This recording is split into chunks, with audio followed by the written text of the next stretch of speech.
nakauwi na kami. Nakabili ako ng kastanyas at saka ng clementine. Clementine o mandarin. Ewan ko kung anong pagkakaiba ng clementine at mandarin. Pero yun ang nabili ko ngayon. Ipapakita ko sa inyo kung gaano kadami yung kastanyas na nabili ko. Ang mura kasi dito sa palengke. Pagka sa supermarket ka bumili, nasa mga 400 per kilo. Sa palengke, nasa 150 to 200 pesos lang. O diba, ang laki ng big difference. Mas mura sa palengke. So ano pang hinihintay natin? I-unboxing na natin ang ating mga pinamalengke. Meron pa tayong freebies na isang mansanas, 2 kiwi, o yan ang freebies.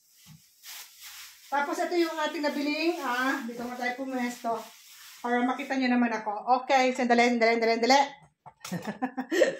Sandali lang. Ito yung ating nabiling kastanyas. Yes. Type pong kumain ng kastanyas. Kagagaling namin sa palengke, medyo umaambon-ambon siya. Ito ang dami niya. Siguro, almost 2 kilos to.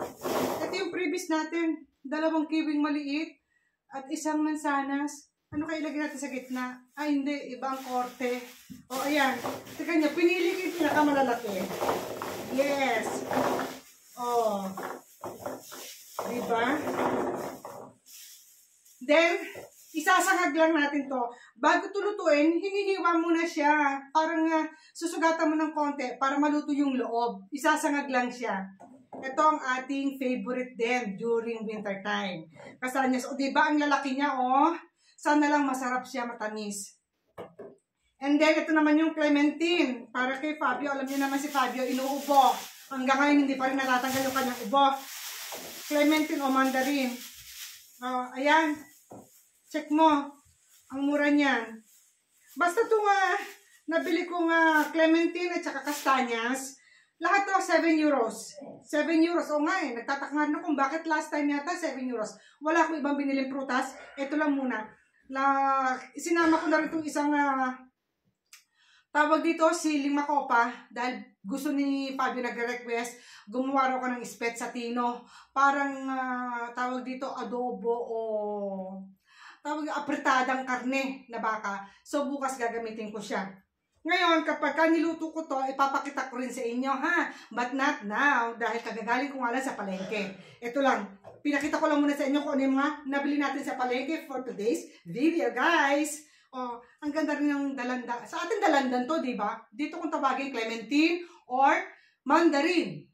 I-comment down below nyo nga, guys, kung bakit anong pagkakaibang. So, bye for now. Salamat sa inyong panonood.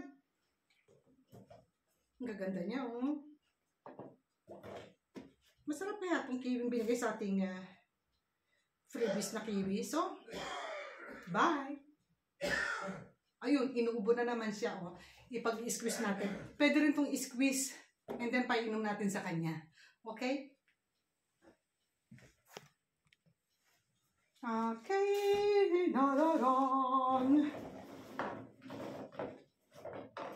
Wala na ba ako sa puso mo? Hindi na ba ako ang mahal mo? Yes!